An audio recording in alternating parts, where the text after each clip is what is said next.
أشهد أن لا إله إلا الله وحده لا شريك له وأشهد أن محمدا عبده ورسوله أما بعد فأعوذ بالله من الشيطان الرجيم بسم الله الرحمن الرحيم الحمد لله رب العالمين الرحمن الرحيم مالك يوم الدين إياك نعبد وإياك نستعين اهدنا الصراط المستقيم صراط الذين أنعمت عليهم غير المغضوب عليهم ولا الضالين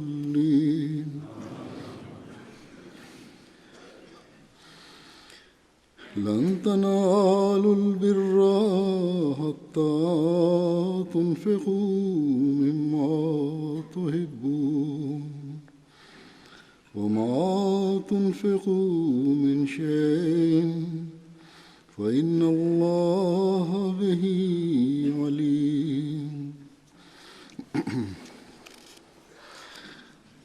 اس آیت کا ترجمہ ہے کہ تم ہرگز نیکی کو پا نہیں سکو گے یہاں تک کہ تم ان چیزوں میں سے خرچ کرو جن سے تم محبت کرتے ہو، اور تم جو کچھ بھی خرچ کرتے ہو یقیناً اللہ اس کو خوب جانتا ہے. اس آیت میں اللہ تعالیٰ نے وہ مضمون فرمایا ہے، بیان فرمایا ہے جسے ہمیشہ اللہ تعالیٰ کی راہ میں قربانی کرنے والے مومنین نے ہی بہتر رنگ میں سمجھا ہے.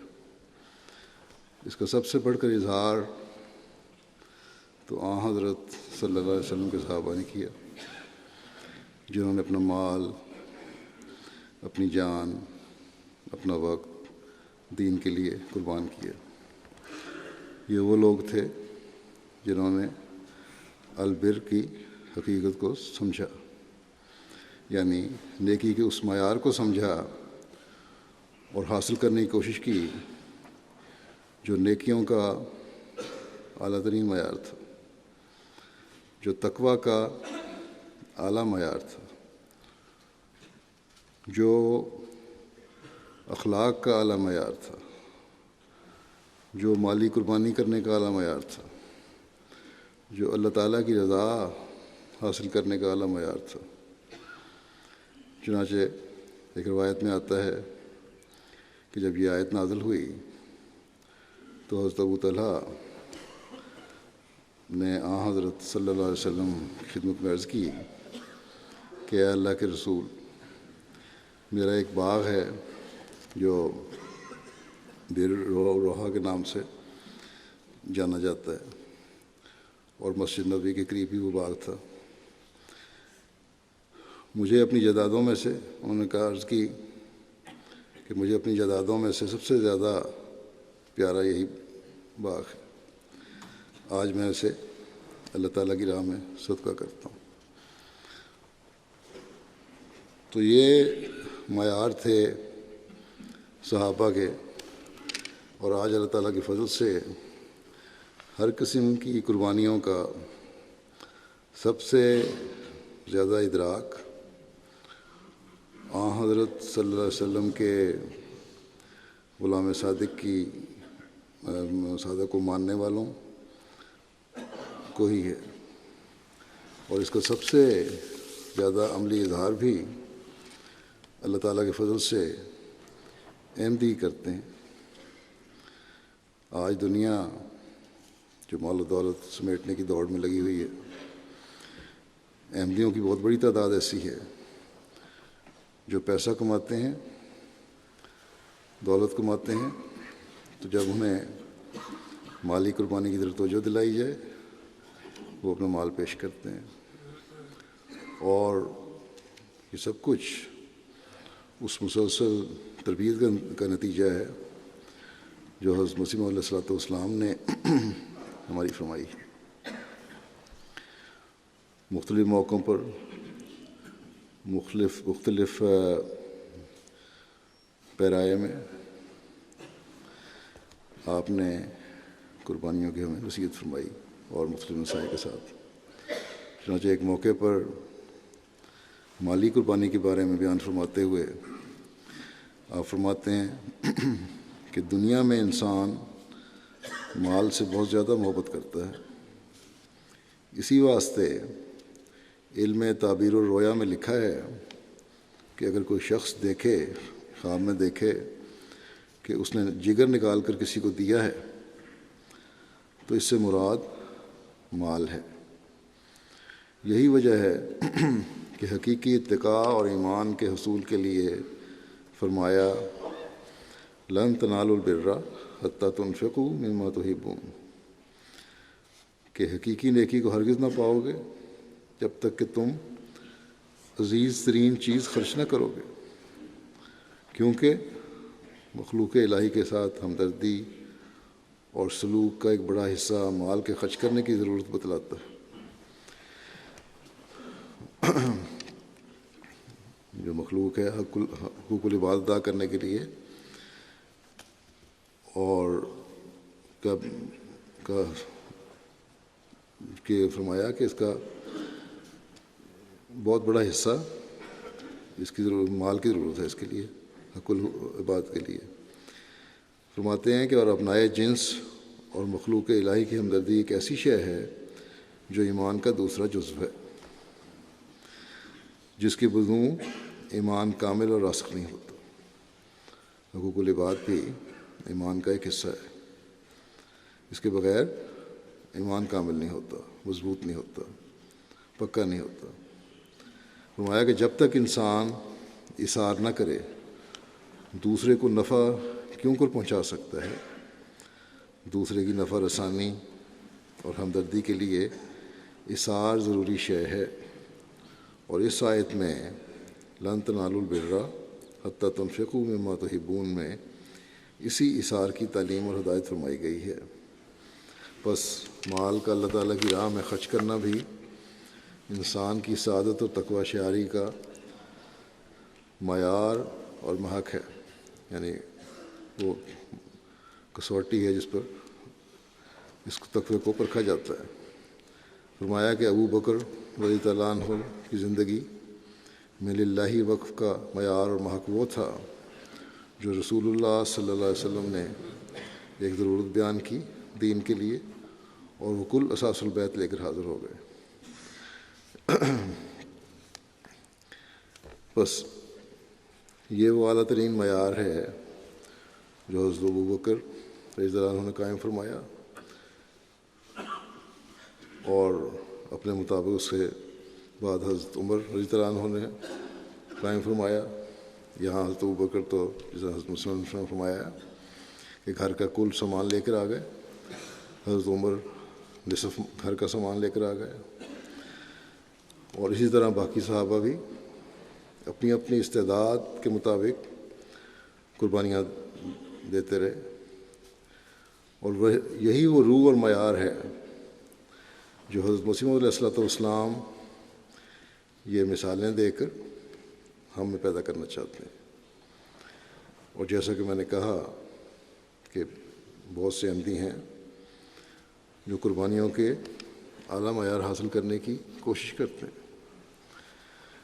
جب وہ قرآن اور حدیث میں حضرت مسیح اور اسی طرح حضرت مسیح علیہ الصلوۃ والسلام کے ارشادات پڑھتے ہیں تو اس بات پر ان کو یقین بھی ہوتا ہے کہ اللہ تعالیٰ نے جب اللہ کی راہ میں خرچ کرنے والے کے اموال و نفوس میں برکت کا بھی فرمایا ہے،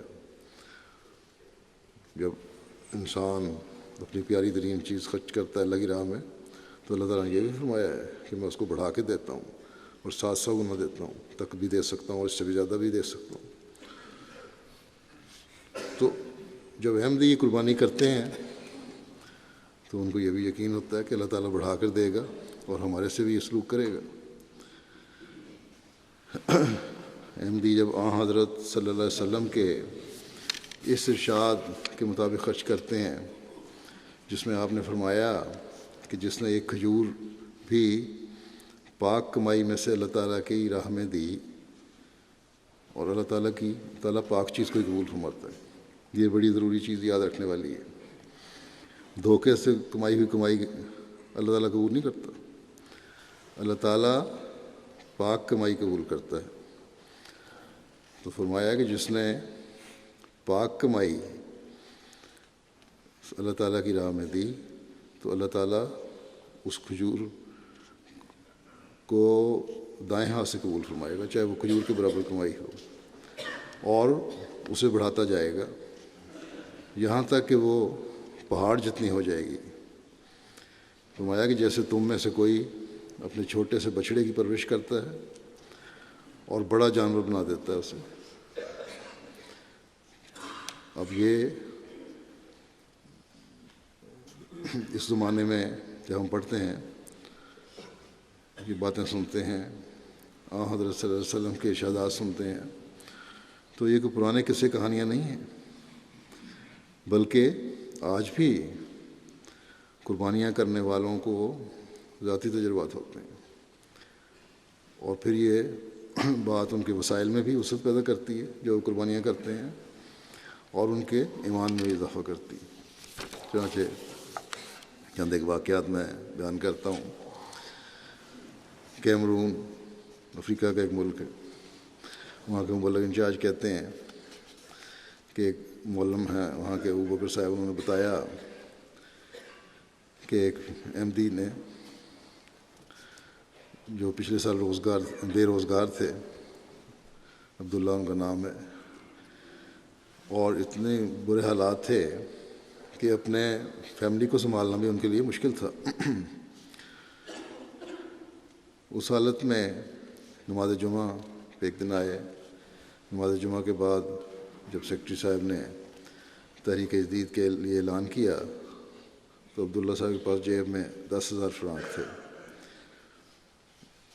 صیفہ فرانک۔ انہوں نے اعلان سنتے ہی ساری رقم تحریک جدید کے لیے دے دی۔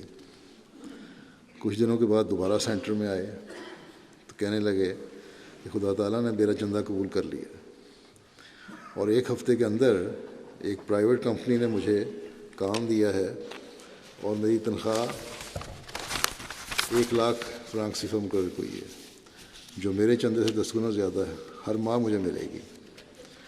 یہ خدا تعالیٰ کا خاص فضل ہے۔ کہتے ہیں کہ اس لیے اب میں پہلے ماہ کی تنخواہ بھی جماعت کو چندہ میں دیتا ہوں۔ یہ غریب لوگ ہیں، ان کو اللہ تعالیٰ کس طرح ان تجربات سے گزارتا ہے، کس طرح برکات سے نوازتا ہے۔ ایک اور مثال بھی ہے، ایک نوبائے احمدی داؤد صاحب ہیں، کانگو برازیل میں، یہ بھی افریقہ کا ملک ہے۔ ان کے تنگ مالی حالات کے پیش نظر ان کو کہا گیا کہ کم از کم ہر جمعہ احمدیہ مسجد میں ادا کرنے کو لیے آیا کریں۔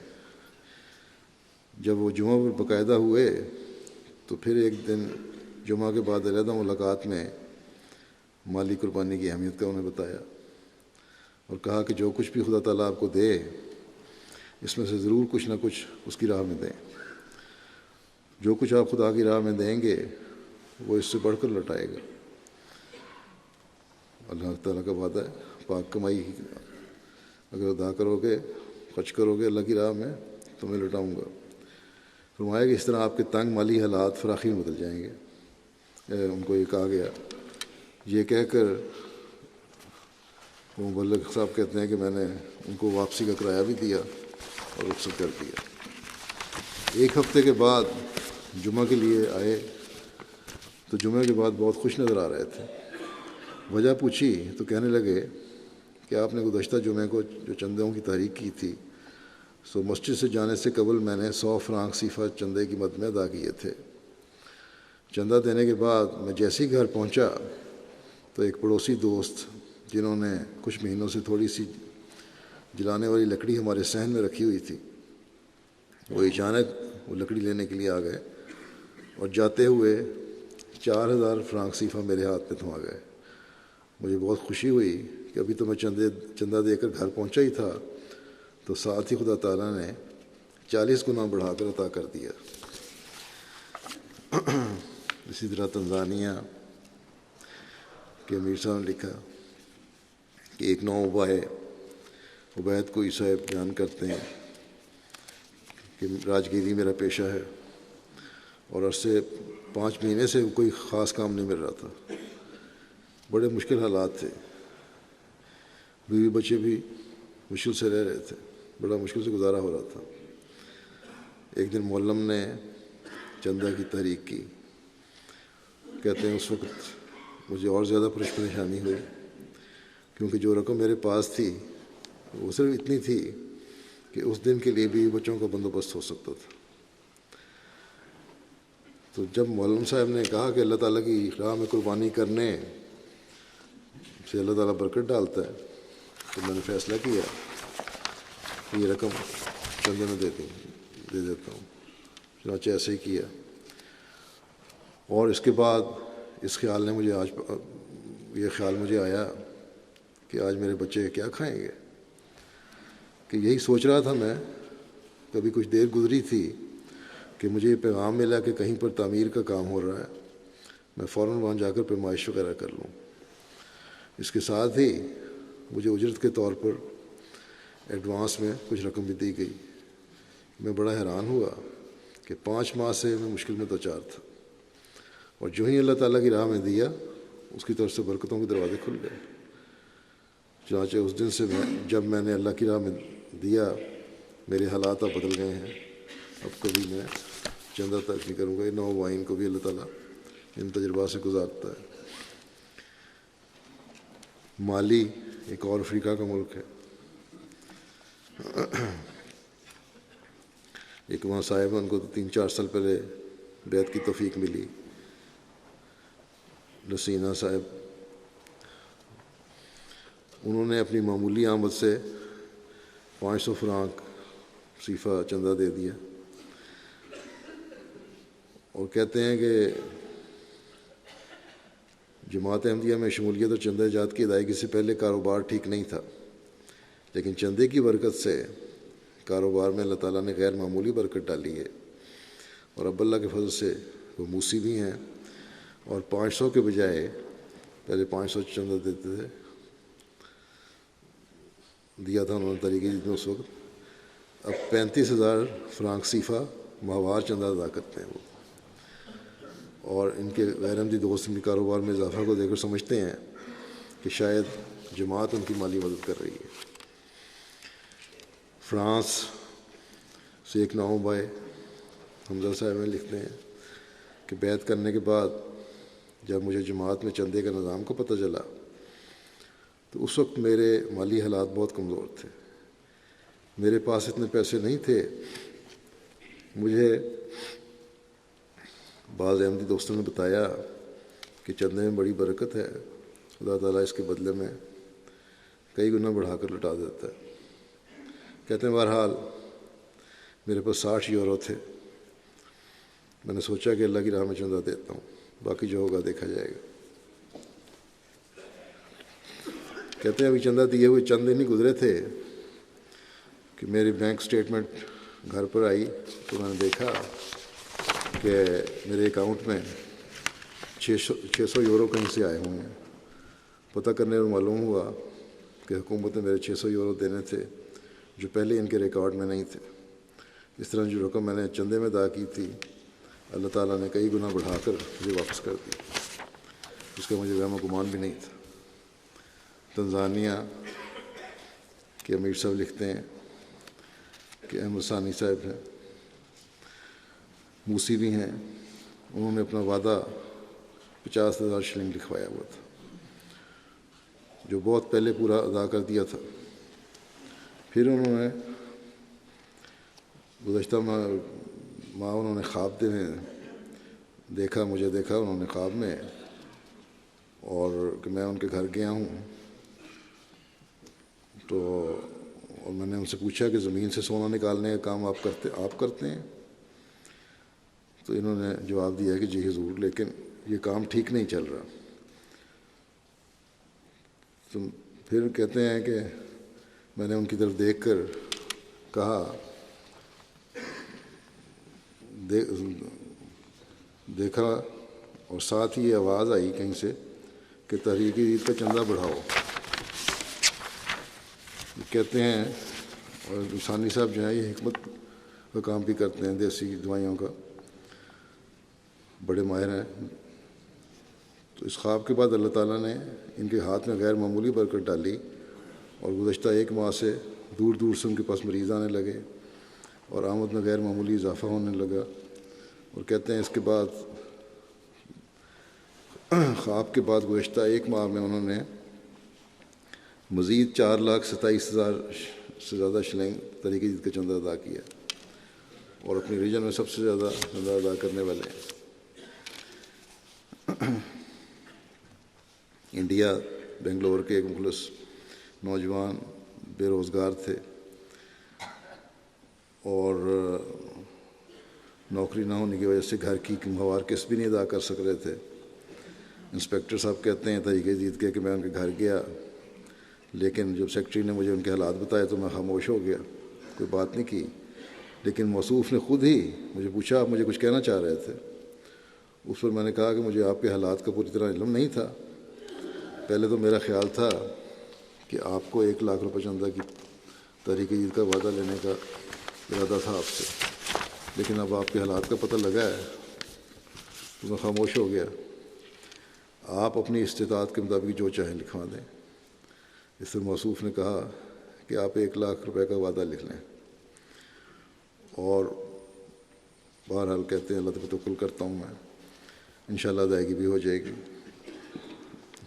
چنانچہ اللہ تعالیٰ نے فضل فرمایا، دوبارہ ان کو ملازمت مل گئی اور بہت اعلیٰ ملازمت ملی، اور 2 سال کا انہوں نے وعدہ بھی ادا کر دیا، پچھلے سال کا بھی اور اس سال کا بھی.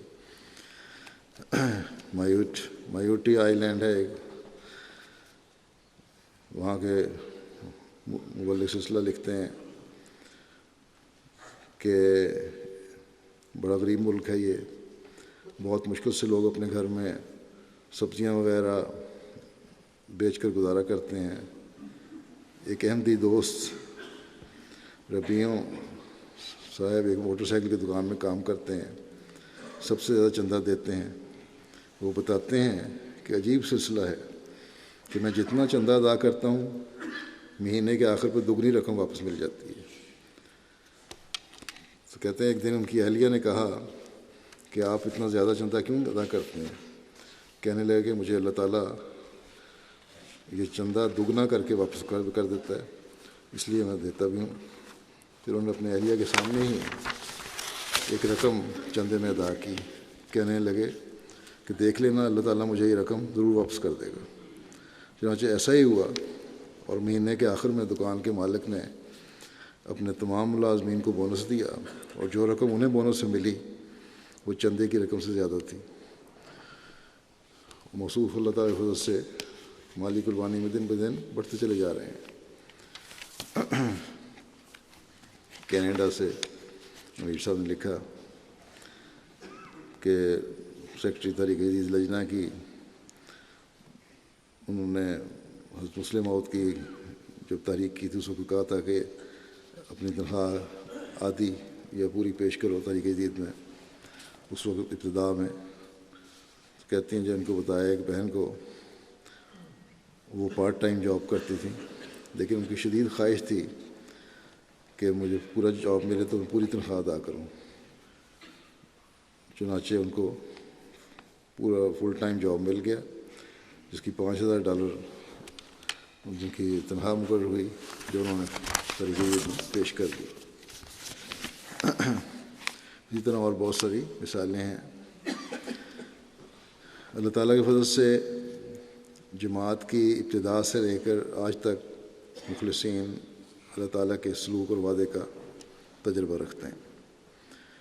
پرانے احمدی بھی، نئے آنے والی بھی، بہت سارے نوآئین کا واقعات میں نے سنائے. قربانیوں کا مضمون اس زمانے میں خاص طور پر مالی قربانیوں کا بھی جماعت احمدیہ کا ہی ایک خاص امتیاز ہے.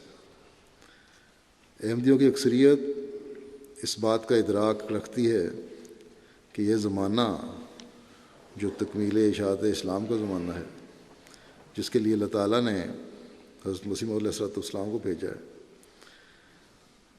جو کہ قرآن کریم کی اشاعت اور ترجمے کے ذریعے سے ہو رہا ہے.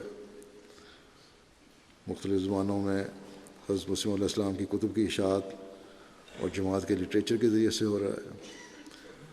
مساجد کی تعمیر کے ذریعے سے ہو رہا ہے. مشن ہاؤسز کے قیام کے ذریعے سے ہو رہا ہے. جامعات کے قیام کے ذریعے سے ہو رہا ہے. اس وقت ایشیا میں بھی، افریقہ میں بھی، یورپ میں بھی، نارتھ امریکہ میں بھی، انڈونیشیا میں بھی جامعات کا قیام عمل میں آ چکا ہے، جہاں سے مربیان اور مبلغین فارغ ہو کر تبلیغ اسلام کر رہے ہیں. تو جب یہ ساری چیزیں احمدی کو علم میں آتی ہیں، ان کو پتہ ہے کہ اس کے لیے مالی قربانی کی بھی ضرورت ہے، اور پھر وہ مالی قربانی کرتے ہیں. اسی طرح جیسا کہ حضرت مسیح علیہ السلام نے یہ بھی فرمایا کہ مخلوق کی ہمدردی بھی جزو ایمان ہے. اس ہمدردی کے تحت ہسپتالوں، اسکولوں کا قیام اور اس کے علاوہ بھی امداد کا نظام ہے جماعت میں. یہ سارا کچھ بھی مخلصین کی قربانیوں کے ذریعے سے ہو رہا ہے، جنہیں اللہ تعالیٰ پر یہ یقین ہے جنہیں کہ وہ ان کی قربانیوں کو اس دنیا میں بھی نوازتا ہے اور اگلے جان میں بھی نوازے گا انشاءاللہ. اگر کہیں کمی ہے تو بعض وقت یہ ضرور دیکھا گیا ہے کہ انتظامیہ کی طرف سے لوگوں کو توجہ نہیں دلائی جاتی. اگر اس کے لیے توجہ دلائی جاتی رہے تو لوگوں کو توجہ ہی پیدا ہوتی ہے. اسی بارے میں ایک دفعہ توجہ دلانے کے بارے میں حضرت مسیح علیہ السلام نے فرمایا تھا کہ یہ بات بھی قرین قیاس ہے کہ اکثر لوگوں کو اب تک کہا بھی نہیں جاتا کہ ہمارے سلسلے کے لیے کسی چندے کی ضرورت ہے. بہت سے لوگ ہیں، آپ فرماتے ہیں بہت سے لوگ ہیں رو رو کر بیعت کر کے جاتے ہیں. اگر ان کو کہا جاوے تو وہ ضرور چندہ دیں، مگر ترغیب دینا ضروری ہے. آپ نے فرمایا کہ ہر ایک کمزور بھائی کو بھی چندے میں شامل کرو اور تحریک کرو ایک دوسرے کو. اور یہ بات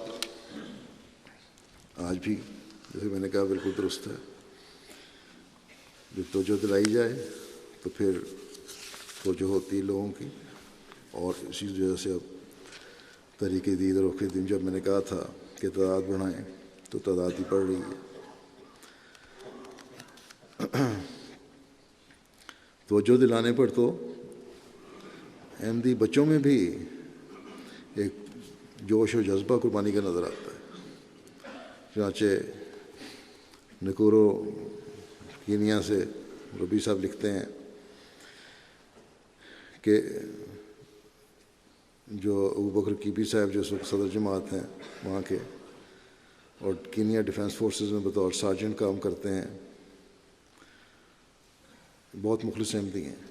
باوجود مسجد سے دور کینٹ ایریا میں رہنے کے باقاعدگی سے لمبا سفر طے کر کے جمعہ کی نماز پر ضرور حاضر ہوتے ہیں، اور ساتھ اپنی 3 بیٹیوں کو بھی لاتے ہیں اور کوشش کرتے ہیں کہ لے کر آئیں. کینٹ میں اپنے گھر میں خاص طور پر MTA کی ڈش لگوائی ہوئی ہے، اور خود بھی اپنے ساتھ کام کرنے والے فوجیوں کو بھی اکثر MTA کے پروگرام دکھاتے رہتے ہیں. کہتے ہیں کہ میں کچھ عرصے سے ہر خطبہ جمعہ میں تحریک جدید کی اہمیت کو اجاگر کر رہا تھا. چند روز قبل جمعہ کی نماز کے بعد انہوں نے ربی صاحب سے پوچھا، میں ان کو بیان کیا کہ میری بچیاں بھی یہ خطبہ سنتی ہیں، اور دوران ماہ ایک مہمان ان کے گھر آئے اور واپس جاتے ہوئے میری چھوٹی بیٹی سمیرہ کو، جس کی عمر ابھی صرف 5 سال ہے، اس کے ہاتھ میں 25 شلنگ پکڑا دیے۔ جب مہمان چلا گیا تو یہ بچی اپنے باپ کے پاس آئی اور 20 شلنگ مجھے دیتے ہوئے کہا کہ یہ میری طرف سے چندہ تحریک جدید میں ادا کر دیں اور باقی 5 شلنگ کی میں کچھ کھانے کی چیزیں لے لوں گی۔ پھر لائبیریا سے مبلغ لکھتے ہیں کہ تحریک جدید کی وصولی کے دوران ہم ایک جماعت میگیما میں ایک گھر پہنچے۔ انہیں بتایا کہ تحریک جدید کیا چیز ہے اور اس میں سب شامل ہو سکتے ہیں، بچے بھی اور بڑے بھی، جو آپ کی استطاعت ہو اس کے مطابق اس میں حصہ لے سکتے ہیں۔ اس گھر میں ایک چھوٹی سی بچی تھی جس کی عمر 6-7 سال ہوگی۔ اس کا نام بنتو سمیرہ تمویرہ ہے۔ وہ ٹوکری میں چھوٹی چھوٹی چیزیں بیچ رہی تھی۔ ہماری باتیں سن کر اس نے کہا کہ بچے بھی اس میں شامل ہو سکتے ہیں، بے شک تھوڑے پیسے دے کر۔ تو ہم نے کہا کہ ہاں بچے شامل ہوتے ہیں۔ یہ سن کر وہ دوڑتی ہوئی اندر گئی اور 20 لائبیرین ڈالر لے کر آئی اور کہا کہ میرے پاس تو یہی ہیں، مجھے بھی شامل کر لیں۔ چنانچہ اس کے اس معصومانہ فعل پر اس کے والدین نے بھی چندہ ادا کر دی۔ بس یہ قربانی کی مثالیں صرف احمدی کا ہی خاصہ ہیں، چاہے وہ بچے ہوں یا بڑے ہوں اور دنیا کے کسی بھی خطے میں رہنے والے ہوں۔ بچوں کی قربانیاں حقیقت میں نیک فطرت کی آواز ہے۔ اللہ تعالیٰ کرے کہ قیامت تک جماعت میں ایسے بچے اور بڑے پیدا ہوتے رہیں جو اللہ تعالیٰ کی خاطر قربانیاں کرنے کا جوش اور جذبہ رکھنے والے ہوں اور اپنے عہدوں کو پورا کرنے والے ہوں۔ جیسا کہ نومبر میں تحریک جدید کے سال کا اعلان ہوتا ہے، آج میں تحریک جدید کے 84ویں سال کا آغاز کا بھی اعلان کرتے ہوئے گزشتہ سال کے کچھ فوائد پیش کروں گا۔ تحریک جدید کا 83واں سال ختم ہوا اور 84واں سال جیسے کہ میں نے کہا ہے شروع ہوا 1 نومبر سے، اور جو رپورٹس اب تک آئی ہیں اس کے مطابق اس سال تحریک جدید کے مالی نظام میں 1,25,80,000 پاؤنڈ مالی قربانی جماعت کو پیش کرنے کی توفیق ملی الحمدللہ۔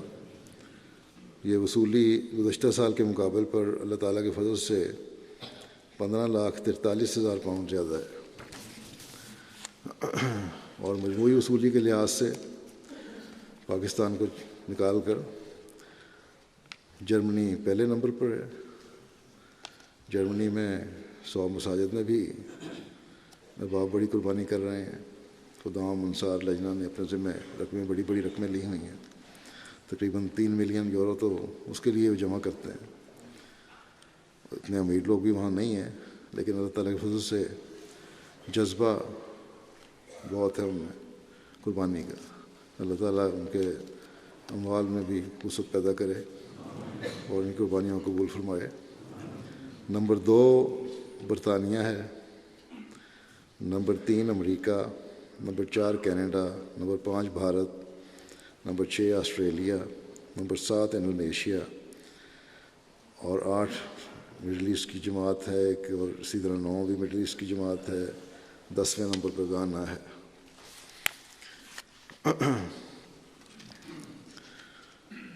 فیکس ادائیگی کے لحاظ سے بھی پہلے دوسرے نمبر پر تو مڈل ایسٹ کی جماعتیں ہیں، پھر سوئٹزرلینڈ ہے، پھر یو کے ہے۔ لیکن یو کے میں جو تعداد ہے شامل ہونے والوں کی وہ اس تعداد سے بہت کم ہے جو ان کے جلسے میں شامل ہوتی ہے۔ اس کا مطلب اسے توجہ نہیں دی جا رہی پوری طرح۔ پھر 5ویں نمبر پر امریکہ ہے، 6 نمبر پر حالانکہ جلسے میں بھی پوری تعداد شامل نہیں ہوتی، 6 نمبر پر آسٹریلیا، 7ویں نمبر پر جرمنی، اور جرمنی کی جو تعداد ہے شامل ہونے والوں کی وہ اس تعداد کے قریب ترین ہے، کافی قریب ہے جو ان کے جلسے میں شامل ہوتے ہیں۔ اس کا مطلب وہاں سیکرٹری تحریک جدید نے اچھی کوشش کی ہے شامل کرنے کے لیے، اور متعلقہ سیکرٹریان نے بھی۔ پھر 8ویں نمبر پر سویڈن ہے، پھر ناروے ہے اور پھر کینیڈا ہے۔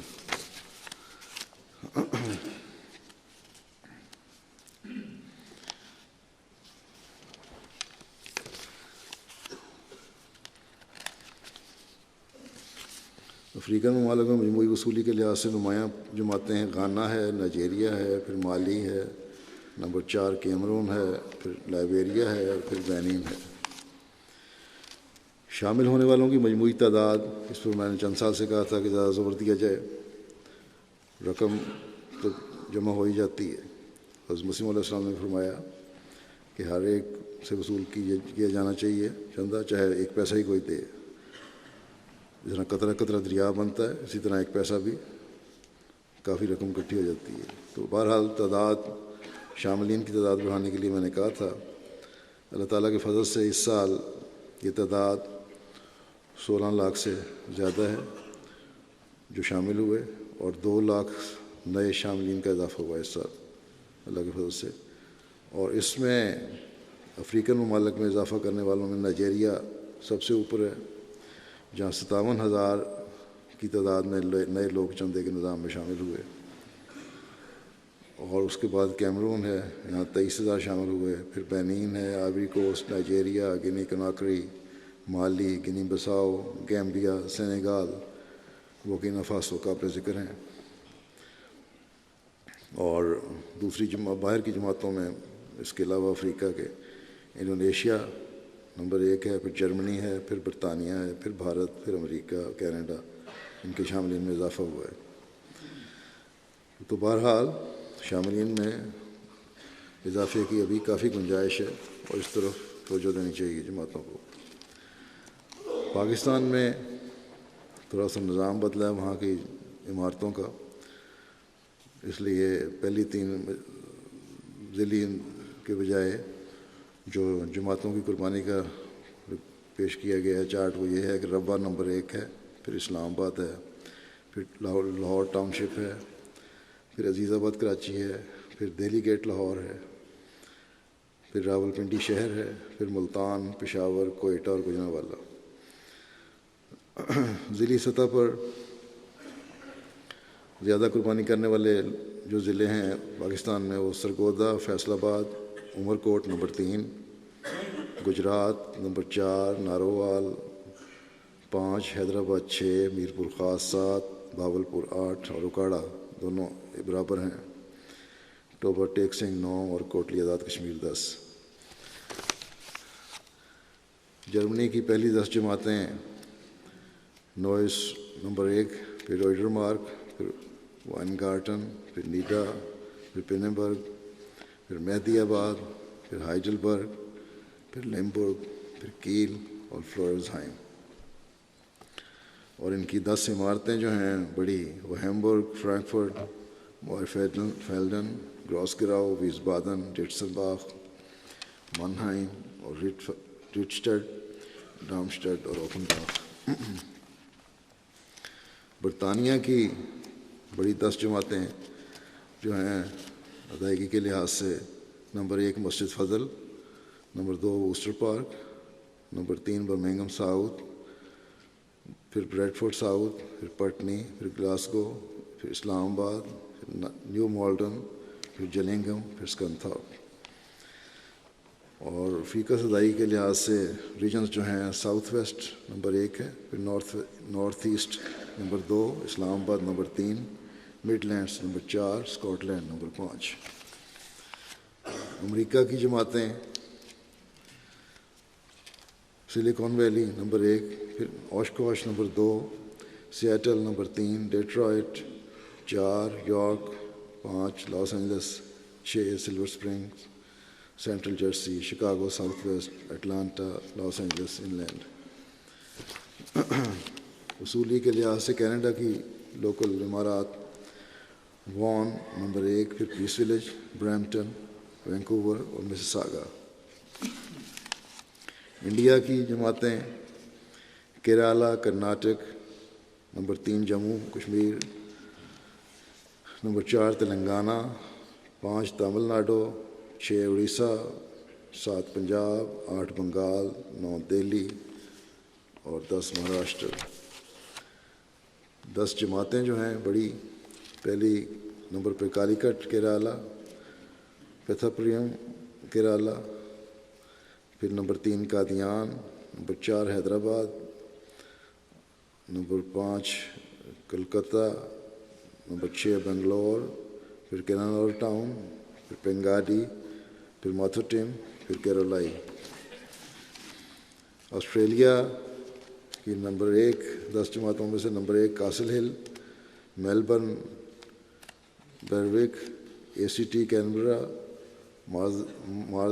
مارزڈن Park, Brisbane, Logan, Adelaide South, Pakenham, Melbourne Langwarrin, Perth, Melbourne East. Allah تعالیٰ ان سب کے اموال و نفوس میں بے انتہا برکت ڈالے۔ اس کے بعد میں مختصراً ایک اور تاریخ بھی کرنا چاہتا ہوں جو UK کے لیے عمومی ہے اور دنیا کے مخیر حضرات جو ہیں جو صاحب حیثیت ہیں ان کے لیے، اور وہ ہے تقریباً 2 سال کا عرصہ تو گزر گیا، مسجد بیت الفتوح میں جب آگ لگی تھی کہ ایک حصے کو، اس جلے ہوئے حصے کی تعمیر نو کے لیے آج کل کچھ سالوں سے 1984 سے خلافت کے یہاں قیام کی وجہ سے دنیا سے افراد یہاں آتے ہیں، ان کی رہائش ہے، پھر مختلف فنکشنز ہوتے ہیں۔ اب تو دنیا کے ملکوں کے ذیلی تنظیموں کے بھی اور جماعتوں کے بھی بڑے بڑے وفود ویسے بھی سارا سال آتے رہتے ہیں، ان کی رہائش وغیرہ کا بھی مسئلہ رہتا ہے۔ مسجد کے ساتھ ملحق ہال اور کمرے ہوتے تھے پہلے، تو وہاں انتظام ہو جاتا تھا۔ جلنے کے بعد اب اس میں کافی تنگی پیدا ہو رہی ہے، اور اس کی تعمیر نو کا منصوبہ تو بنا لیا گیا ہے، کافی بڑا منصوبہ ہے، تقریباً جگہ تو تھوڑی سی زیادہ ہے لیکن بہرحال منصوبہ بڑا ہے۔ اس خلیفۃ مسیح رابع رحمہ اللہ تعالیٰ نے جب اس مسجد کے منصوبے کی تحریک کی تھی تو شروع میں 5 ملین کی تحریک تھی آپ کی، پھر بعد میں صحیح طرح بعض مسجد کے مین حصے کو چھوڑنے کے دوسری جگہوں پہ خرچ زیادہ ہو گیا تھا، پھر 5 ملین کی اور تحریک آپ کو کرنی پڑی۔ اس کے بعد بھی مختلف کام آہستہ آہستہ ہوتے رہے، جو جماعت اپنے بجٹ میں سے خرچ کرتی رہی اور کافی حد تک مکمل ہو گیا تھا، لیکن بہرحال جو بھی ہوا یہ حادثہ ہوا، اللہ تعالیٰ کی یہی تقدیر تھی، وہ آگ لگی اور یہ کافی بڑا حصہ جل گیا۔ تو اس جو نیا منصوبہ بنایا گیا ہے اس میں بھی تقریباً اتنی ہی رقم خرچ ہوگی، 11 ملین سے کے قریب، جس میں سے نصف کے قریب تو موجود ہے جو انشورنس وغیرہ سے ملی ہے یا دوسرے لوگوں نے بعض چندے دیے، نصف سے زائد کی تقریباً ضرورت پڑے گی، اور اس کے لیے بہرحال احباب نے ہی قربانی کرنی ہے جس طرح ہمیشہ کرتے رہے۔ مسجد بیت الفتوح کا شمار طرز تعمیر کے لحاظ سے اور خوبصورتی کے لحاظ سے اور بڑی عمارت کے لحاظ سے جو یورپ کی 50 بڑی عمارتیں ہیں ان کی لسٹ میں شمار کیا گیا۔ اس وقت جب وہ سارا حصہ مکمل تھا، حضرت خلیفۃ مسیح رابع نے جب یہ منصوبہ دیا تھا تو یہ بھی اعلان فرمایا تھا کہ مجھے امید ہے، اس کا اظہار بھی فرمایا تھا کہ یورپ کی یہ سب سے بڑی مسجد ہوگی، بلکہ اور کوئی مسجد سے بڑی نہیں ہوگی۔ تو انہوں نے فرمایا تھا کہ 7-8 ہزار لوگ جس میں آ سکیں، تو اس وقت کہا تھا کہ ہماری ضروریات پوری ہو جائیں گی، لیکن مسجد کی جو گنجائش تھی وہ 10,000 ہالوں سمیت 10,000 کے قریب لوگ اس میں سما سکتے تھے، لیکن وہ گنجائش بھی 2-3 سال کے بعد ہی کم ہو گئی، اور پھر یہاں انتظامیہ کو اعلان کرنا پڑتا تھا کہ دوسری جماعتوں کے لوگ یہاں عید کی نماز پڑھنے نہ آئیں، اپنے علاقوں میں پڑھیں۔ لیکن اس کے باوجود ہمیں جیسا کہ پتہ ہے اب آپ کو کہ پارک میں علیحدہ مارکی لگانی پڑتی تھی اور عید کا انتظام کرنا پڑتا تھا. تو بہرحال ضرورت تو ہے، اور جس حد تک ہم اس کو بہتر اور بڑا کر کے بنا سکتے ہیں ہمیں بنانے کی کوشش کرنی چاہیے. وہ لوگ جن کو پہلے اس کی تعمیر میں حصہ لینے کا موقع نہیں ملا انہیں تو ضرور کوشش کر کے حصہ لینا چاہیے، کیونکہ یہ یو کے جماعت کا منصوبہ ہے. اس لیے عمومی طور پر تو جیسا کہ میں نے کہا یو کے احمدیوں کا ہی کام ہے، جماعت کا ہی کام ہے، اس میں حصہ لینا چاہیے. اور باہر کی دنیا کے بھی مخیر احباب جو ہیں اس میں حصہ لیں.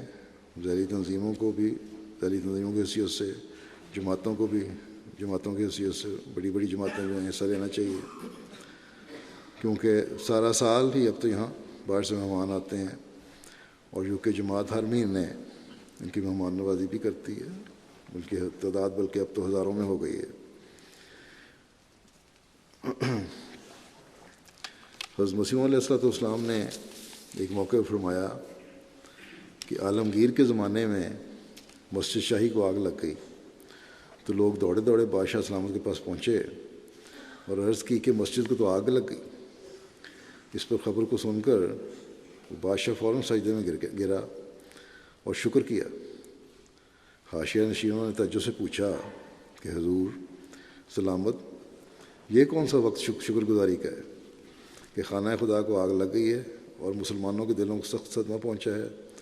تو بادشاہ نے کہا کہ میں مدت سے سوچتا تھا اور آہ سرد بھرتا تھا کہ اتنی بڑی عظیم الشان مسجد جو بنی ہے اور اس عمارت کے ذریعے سے ہزارہا مخلوقات کو فائدہ پہنچتا ہے، کاش کوئی ایسی تجویز ہوتی کہ اس کار خیر میں کوئی میرا بھی حصہ ہوتا.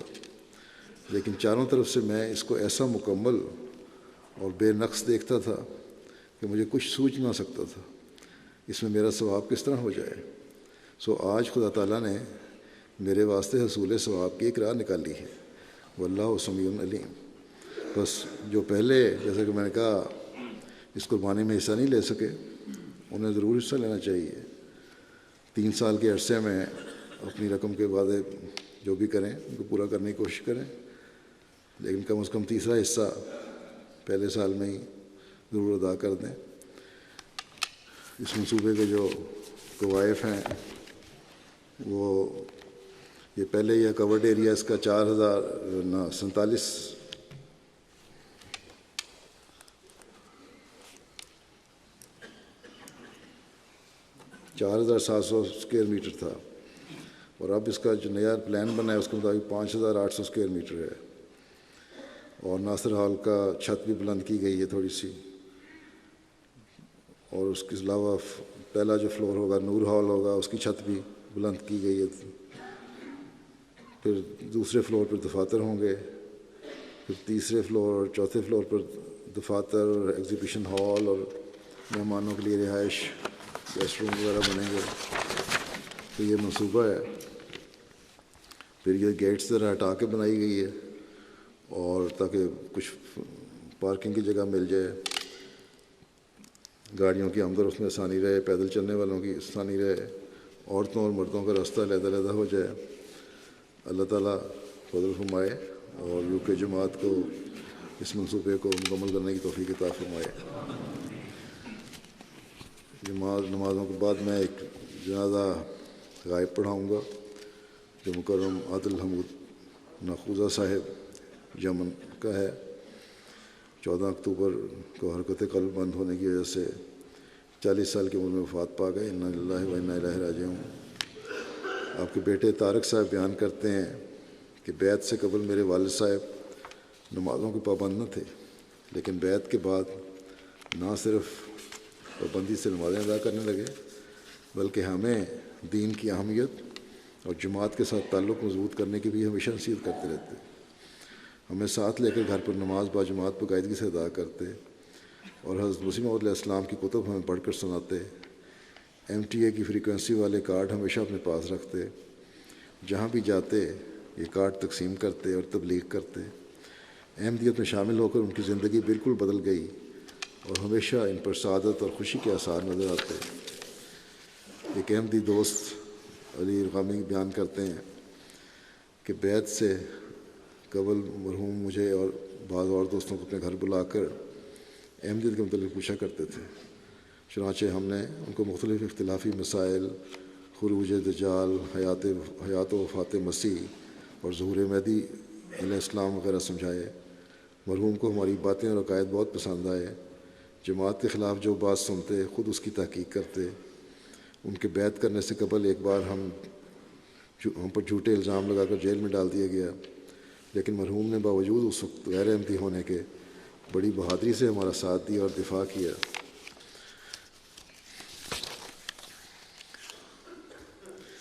آپ کے دوسرے رشتہ داروں نے بھی یہی لکھا کہ بیعت کے بعد آپ کی زندگی بالکل بدل گئی تھی۔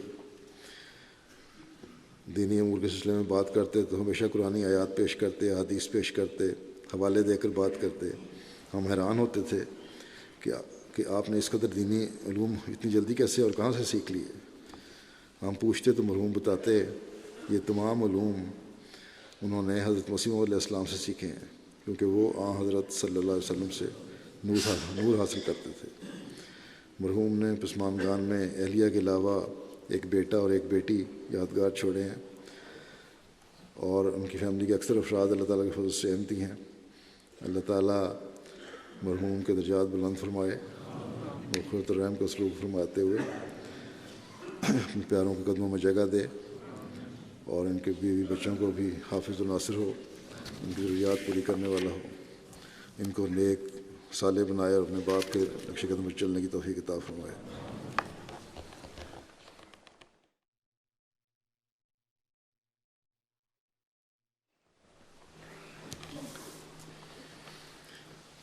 الحمد لله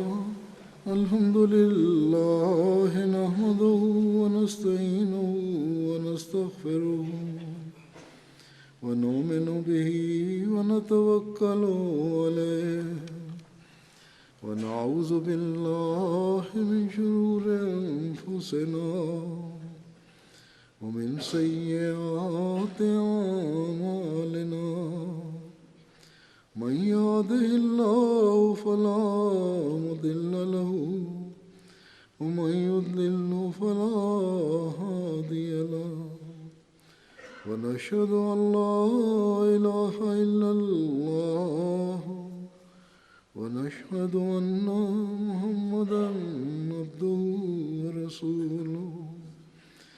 عباد الله رحمكم الله، إن الله يأمر بالعدل والإحسان وإيتاء ذي القربى وينهى عن الفحشاء والمنكر والبغي، يعظكم لعلكم تذكرون۔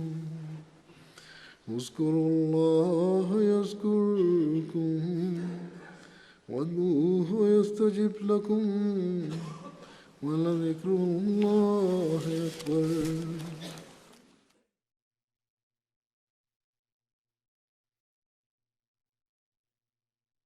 اللهم صل على محمد وعلى آله